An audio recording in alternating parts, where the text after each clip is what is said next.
साथियों, आधुनिक भारत का इतिहास और आधुनिक भारत के इतिहास में सबसे ज़्यादा क्वेश्चन आधुनिक भारत के विविध से पूछे जाते हैं।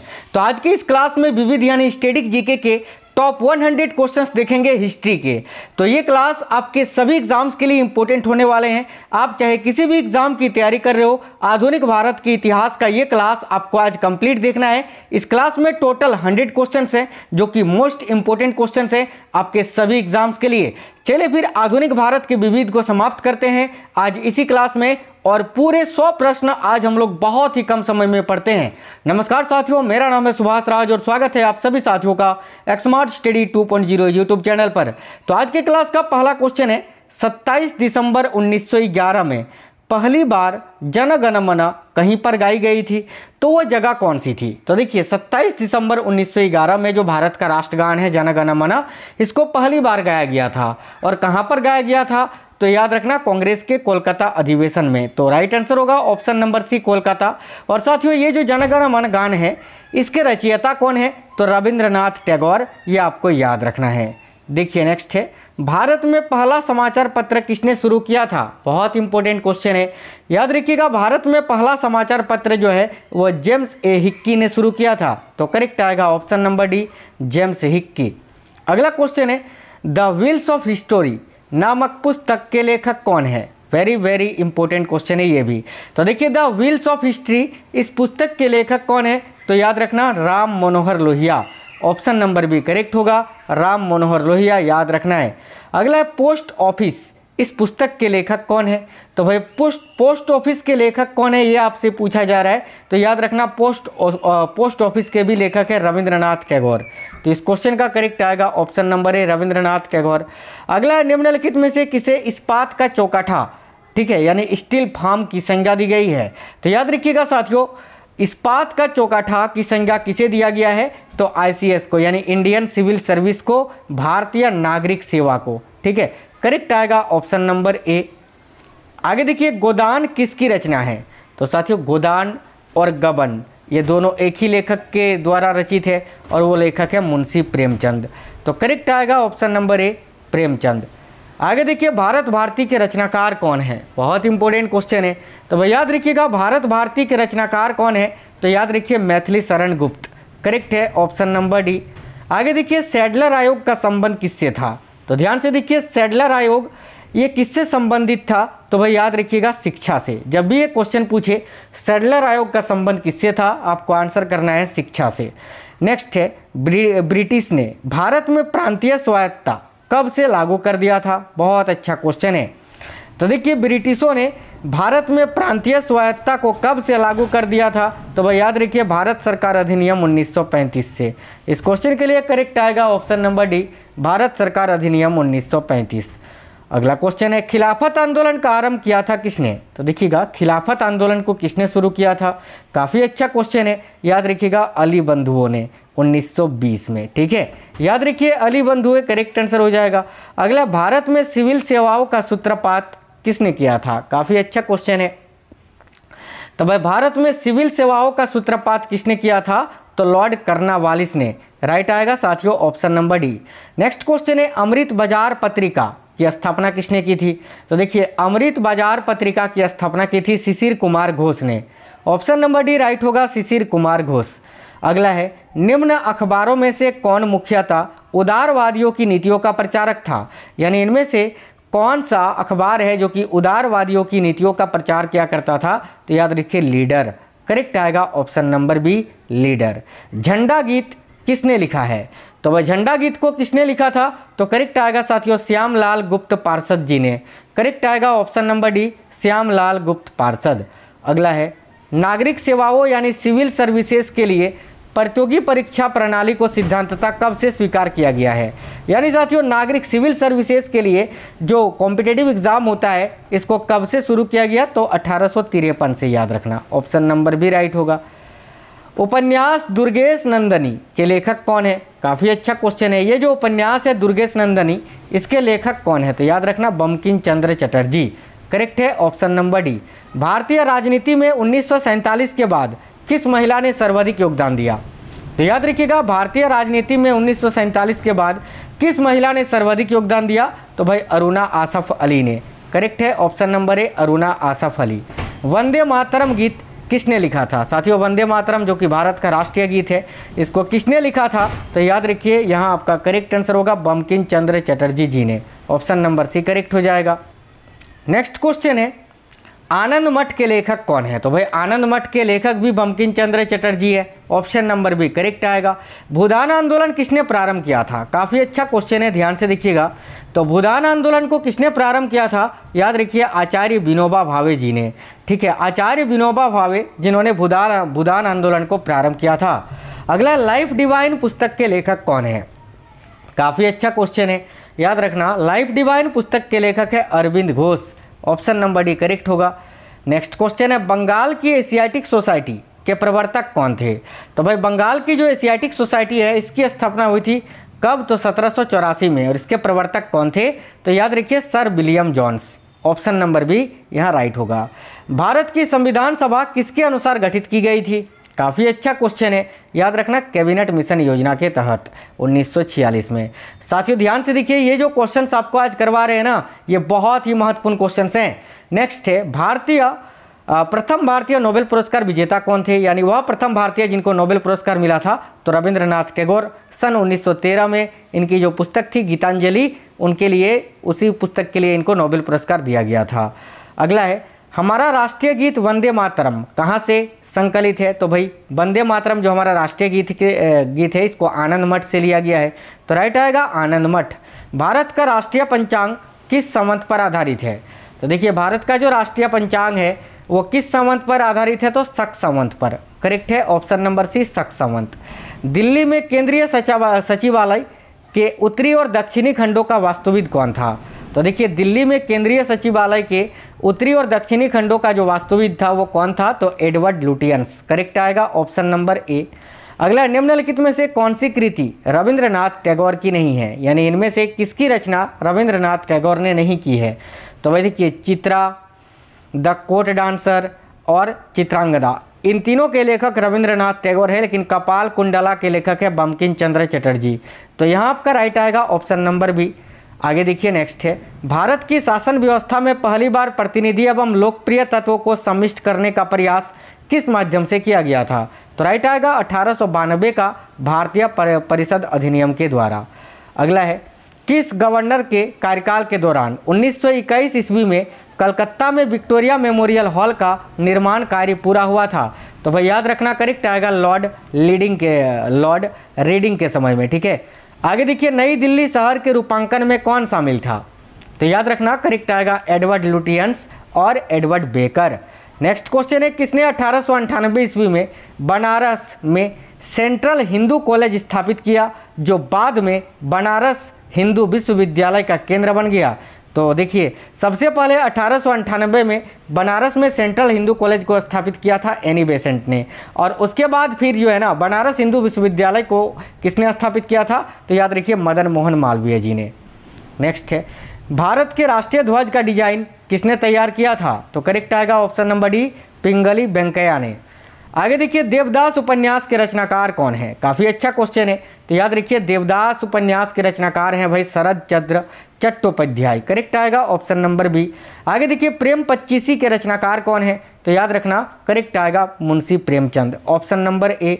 अगला शुद्धित पाषाण के रचयिता कौन है? तो शुद्धित पाषाण के रचयिता भी हैं Rabindranath Tagore. Option number C यहाँ भी करेक्ट आंसर हो जाएगा। आगे देखिए विश्व इतिहास की झलक के रचयिता कौन है? बहुत ही अच्छा क्वेश्चन है और सारे क्वेश्चन सिलेक्टेड है और बिल्कुल सुपर फास्ट आपको करवा रहे हैं।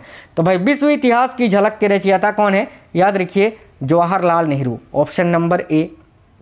नेक्स्ट है किस वर्ष उड़ीसा बिहार से पृथक हुआ था? यानी किस वर्ष उड़ीसा बिहार से अलग हुआ था? तो याद रखना 1936 ईस्वी में। आगे देखिए 1878 का वर्नाक्यूलर प्रेस एक्ट किसने रद्द किया था? तो भाई 1878 का वर्नाक्यूलर प्रेस एक्ट जो है इसको किसने रद्द किया था? तो लॉर्ड रिपन ने। ऑप्शन नंबर ए। आगे देखिए अमेरिका में फ्री हिंदुस्तान अखबार किसने शुरू किया था? तो देखिए अमेरिका में फ्री हिंदुस्तान अखबार को तारकनाथ दास ने शुरू किया था। तो राइट आएगा तारकनाथ दास। इंडियन अनरेस्ट का लेखक कौन था? काफ़ी अच्छा क्वेश्चन है। याद रखिए इंडियन अनरेस्ट को किसने लिखा है? तो वैलेंटाइन सिरोल ने। ऑप्शन नंबर डी करेक्ट हो जाएगा। स्वदेश वाहिनी के संपादक कौन थे? काफ़ी अच्छा क्वेश्चन है। तो स्वदेश वाहिनी के संपादक थे K Ramakrishna Pillai, option number C correct answer हो जाएगा। नेक्स्ट क्वेश्चन है, देखिए हंटर कमीशन की रिपोर्ट में किसके विकास पर विशेष जोर दिया गया था? तो करेक्ट आएगा प्राथमिक शिक्षा पर, ऑप्शन नंबर सी। आगे देखिए किस एक्ट के द्वारा भारत के गवर्नर जनरल को अध्यादेश, ठीक है, यानी ऑर्डिनेंस जारी करने की शक्ति प्रदान की गई थी? तो यहाँ आपका करेक्ट आंसर हो जाएगा इंडियन काउंसिल एक्ट 1861 के तहत, ऑप्शन नंबर बी। निम्न में से किसने सर्वप्रथम प्रेस सेंसरशिप लागू की थी? तो सबसे पहले प्रेस सेंसरशिप को किसने लागू किया था? तो लॉर्ड वेलेस्ली ने, ऑप्शन नंबर ए राइट होगा। नेक्स्ट है, निम्न में से किसके अंतर्गत भारत में सर्वप्रथम सर्वोच्च न्यायालय की स्थापना हुई? तो देखिए भारत में सर्वोच्च न्यायालय की स्थापना किस एक्ट के तहत हुई थी? तो रेगुलेटिंग एक्ट 1773 के तहत। आगे देखिए पत्रकार के कर्तव्य का निर्वहन करते हुए जेल जाने वाला प्रथम भारतीय कौन था? तो राइट आएगा साथियों बाल गंगाधर तिलक। नेक्स्ट है, स्वतंत्र भारत का अंतिम गवर्नर जनरल कौन था? तो राइट आएगा साथियों सी राजगोपालाचारी, ऑप्शन नंबर ए। और अगर केवल आपसे ऐसा पूछे कि भारत का अंतिम गवर्नर जनरल, तो फिर करेक्ट आंसर होगा लॉर्ड माउंटबेटन, याद रखिए, ठीक है। चलिए नेक्स्ट, और अगर पूछे स्वतंत्र भारत का प्रथम गवर्नर जनरल, तो लॉर्ड माउंटबेटन, और स्वतंत्र भारत का अंतिम गवर्नर जनरल तो सी राजगोपालाचारी, याद रखना। चलिए आगे देखिएगा, गोदान और गबन दोनों एक ही लेखक की रचनाएं हैं, उनका नाम क्या है? तो भाई गोदान और गबन मुंशी प्रेमचंद, मैंने आपको अभी बताया। आगे देखिए बनारस हिंदू विश्वविद्यालय के संस्थापक कौन थे? तो देखिए करेक्ट आएगा Madan Mohan Malviya, option number C. Guilty man of India's partition पुस्तक किसने लिखी है? तो देखिए guilty man of India's partition पुस्तक के लेखक कौन है? तो याद रखिए करेक्ट आंसर होगा doctor Ram Manohar Lohia, option number B. इनमें से कौन भारत में मुसलमानों की उच्च शिक्षा के लिए पथ प्रदर्शक बने? यानी इनमें से कौन है जो मुसलमानों को शिक्षा में आगे बढ़ाने के लिए रास्ता दिखाया? तो करेक्ट आएगा sir Syed Ahmad Khan, option number D correct answer हो जाएगा। निम्नलिखित विद्रोहों में से किसको बंकिम चंद्र चटर्जी ने अपने उपन्यास आनंद मठ में उल्लेख कर प्रसिद्ध किया? तो करेक्ट आएगा सन्यासी विद्रोह को, ऑप्शन नंबर डी। अगला है lectures from Colombo to Almora निम्नलिखित में से किस एक के अनुभवों पर आधारित है? तो भाई ये स्वामी विवेकानंद जी के अनुभवों पर आधारित है, ऑप्शन नंबर डी करेक्ट आएगा। अगला मॉन्टेग्यू चेम्सफोर्ड की रिपोर्ट आधार कब बनी थी? तो देखिए करेक्ट आएगा भारत सरकार अधिनियम 1919 में, ऑप्शन नंबर बी। आगे भारत के विभाजन को टालने का अंतिम अवसर समाप्त हो गया था कब? तो करेक्ट आएगा option number C cabinet mission को अस्वीकार करने के साथ ही, याद रखना। आगे देखिए 1935 के भारत सरकार अधिनियम की कौन सी एक विशेषता नहीं थी? तो भाई देखिए द्विसदनीय विधानमंडल, प्रांतीय स्वायत्ता, एक अखिल भारतीय संघ, ये सभी जो है 1935 के भारत सरकार अधिनियम की विशेषता थी। लेकिन ऑप्शन नंबर ए केंद्र के साथ ही राज्यों में वैध शासन, ये नहीं थी। तो करेक्ट आएगा ऑप्शन नंबर ए। भारत में ब्रिटेन के सभी संवैधानिक प्रयोगों में सबसे कम समय तक कौन सा चला था? तो करेक्ट आएगा 1892 का इंडियन माफ करना, देखिएगा बिल्कुल ठीक है, ठीक है, ऑप्शन नंबर सी करेक्ट आएगा साथियों। 1909 का इंडियन काउंसिल एक्ट, याद रखिए ऑप्शन नंबर सी करेक्ट होगा। आगे देखिए उस समय जब नेपोलियन की शक्ति के सामने यूरोप के साम्राज्य धराशायी हो रहे थे, किस एक गवर्नर जनरल ने भारत में ब्रिटिश पताका फहराए रखी थी? तो देखिए यहाँ आपका करेक्ट आंसर हो जाएगा लॉर्ड हेस्टिंग्स ने, ऑप्शन नंबर डी, ठीक है। आगे देखिए कांग्रेस के निम्नलिखित नेताओं में से कौन एक कैबिनेट मिशन योजना के पक्ष में पूरी तरह से था? तो यहाँ आपका करेक्ट आंसर होगा सरदार वल्लभ भाई पटेल, ऑप्शन नंबर सी। आगे देखिए निम्नलिखित में से किसने सोम प्रकाश नामक समाचार पत्र को शुरू किया था? तो भाई सोम प्रकाश नामक समाचार पत्र को किसने शुरू किया था? तो ईश्वर चंद्र विद्यासागर जी ने, ऑप्शन नंबर बी। भारत में स्वदेशी आंदोलन के दौरान लिखा गया गीत अमार सोनार बांग्ला, ठीक है, ठीक है, अमार सोनार बांग्ला ने बांग्लादेश को उसके स्वतंत्रता संग्राम में प्रोत्साहन किया और उसे बांग्लादेश ने राष्ट्रगान के रूप में अपनाया। तो यह गीत किसने लिखा था? तो भाई अमार सोनार बांग्ला ये रविंद्रनाथ टैगोर ने लिखा था, जो कि बांग्लादेश का राष्ट्रीय गीत है। लॉर्ड मेकाले किससे संबंधित हैं? तो देखिए लॉर्ड मेकाले जो हैं ये अंग्रेजी शिक्षा से संबंधित है। तो राइट आएगा ऑप्शन नंबर सी अंग्रेजी शिक्षा से। निम्नलिखित में से किसने सुबह आज़ादी नामक कविता लिखी? तो सुबह आज़ादी नामक कविता किसने लिखी? तो फैज अहमद फैज ने, करेक्ट है ऑप्शन नंबर बी। निम्नलिखित में से कौन एक जनरल अबुल कलाम आज़ाद द्वारा प्रकाशित है? यानी इनमें से किसका प्रकाशन अबुल कलाम आज़ाद ने किया है? तो ऑप्शन नंबर ए में अल हिलाल आपको दिख रहा है। तो अल हिलाल समाचार पत्र के संपादक थे अबुल कलाम आज़ाद, याद रखना। गोल्डन ग्रेसहोल्ड नामक कविता संग्रह की रचयिता निम्नलिखित में से कौन है? तो भाई गोल्डन ग्रेसहोल्ड नामक कविता संग्रह की रचयिता है सरोजिनी नायडू, याद रखना। भारत में प्रथम 3 विश्वविद्यालय कलकत्ता विश्वविद्यालय, मद्रास विश्वविद्यालय और बम्बई विश्वविद्यालय की स्थापना कब हुई थी? तो याद रखिए 1857 में। किस अधिनियम ने भारतवासियों को अपने देश के प्रशासन में कुछ हिस्सा लेना संभव बनाया? तो देखिए यहाँ आपका करेक्ट आंसर हो जाएगा, याद रखिएगा option number B, Indian council act 1861 के तहत। ठीक है, आगे देखिए, जब भारत को स्वतंत्रता प्राप्त हुई थी यूनाइटेड किंगडम यानी यूके में निम्न में से किस पार्टी की सत्ता थी? तो करेक्ट आएगा लेबर पार्टी की, ऑप्शन नंबर बी। आगे देखिए, किस वर्ष राष्ट्रीय गीत वंदे मातरम पहली बार गाया गया था? तो करेक्ट आएगा 1896 में कोलकाता के कांग्रेस अधिवेशन में। निम्नलिखित अंग्रेज शासकों में से समाचार पत्रों पर से प्रतिबंध हटाने का श्रेय किसे दिया जाता है? तो याद रखिए करेक्ट आंसर हो जाएगा लॉर्ड मेटकॉफ को, ऑप्शन नंबर बी राइट होगा। बम्बई, मद्रास और कलकत्ता में उच्च न्यायालयों की स्थापना कब हुई थी? तो करेक्ट आएगा 1861 में। आगे देखिए नेक्स्ट क्वेश्चन है, the man who divided India पुस्तक के लेखक कौन थे? तो the man who divided India पुस्तक के लेखक कौन थे? तो भाई रफीक जकारिया। और केवल इंडिया डिवाइडेड पुस्तक के बारे में पूछे तो डॉक्टर राजेंद्र प्रसाद। अगला फरवरी 1905 में इंडियन होम रूल सोसाइटी के या फिर सोसाइटी की स्थापना किसने की थी? यहाँ पर ध्यान से देखिए 1905 पूछा है, 1905 में इंडियन होम रूल सोसाइटी पूछा है, जिसकी स्थापना की थी साथियों श्यामजी कृष्ण वर्मा ने। यहीं पर अगर आपसे पूछे कि भाई होम रूल लीग की स्थापना 1916 में किसने की थी? तो एनी बेसेंट और बाल गंगाधर तिलक ने, याद रखना दोनों अलग अलग हैं। निम्नलिखित में से किसने इंग्लैंड के चार्ल्स द्वितीय को बरगंजा की कैथरीन से विवाह में बम्बई दहेज में दिया था? तो करेक्ट आएगा पुर्तगालियों ने, ऑप्शन नंबर बी। आगे देखिए, निम्नलिखित में से किस सामाजिक धार्मिक आंदोलन ने भारत भारतीयों के लिए है यह नारा दिया था? तो करेक्ट आएगा आर्य समाज ने, ऑप्शन नंबर सी आर्य समाज। 1930 के दशक में बिहार में किसान आंदोलन का नेतृत्व किसने किया था? तो देखिए यहाँ आपका करेक्ट आएगा स्वामी सहजानंद जी ने, ऑप्शन नंबर सी। तिलक की मृत्यु पर यानी बाल गंगाधर तिलक की मृत्यु पर किसने कहा था कि मेरा सबसे मजबूत बचाव चला गया है? ठीक है, तो चलाया गया था। तो देखिए इस क्वेश्चन का करेक्ट आंसर हो जाएगा भाई, ये कथन किसने कहा था? तो महात्मा गांधी जी ने, ऑप्शन नंबर डी। आगे देखिए, पेशवाओं के अधीन मराठा सरकार का स्वरूप किस प्रकार था? तो भाई करेक्ट आएगा अत्यधिक केंद्रित, याद रखना, ऑप्शन नंबर ए। आगे देखिए, गांधी जी को महात्मा की उपाधि किसने दी थी? तो करेक्ट आएगा साथियों, याद रखिए रविंद्रनाथ टैगोर ने, option number D correct answer हो जाएगा। अगला है, बंगाल में आत्मोन्नति समिति नामक क्रांतिकारी संस्था किससे स्थापित की या किसने स्थापित की थी? तो राइट आएगा बिपिन बिहारी गांगुली जी ने, याद रखना। आगे देखिए नेक्स्ट है, कौन ऐसे प्रथम हिंदू सुधारक थे जिन्होंने बचाव के स्थान पर प्रहार की नीति अपनाई और हिंदू विश्वास की रक्षा करते हुए ईसाइयों तथा मुसलमान आलोचकों के प्रहार के विरुद्ध उन्हें उनके ही दोषों के आधार पर चुनौती दी थी? तो याद रखिए स्वामी दयानंद सरस्वती जी ने, जिन्होंने 1875 में आर्य समाज की स्थापना बम्बई में की थी।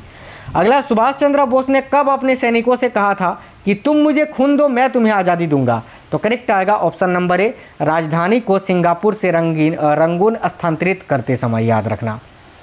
आगे देखिएगा, सरोजिनी नायडू ने किसे हिंदू मुस्लिम एकता का राजदूत की उपाधि दी थी? तो करेक्ट आएगा मोहम्मद अली जिन्ना को, ऑप्शन नंबर सी।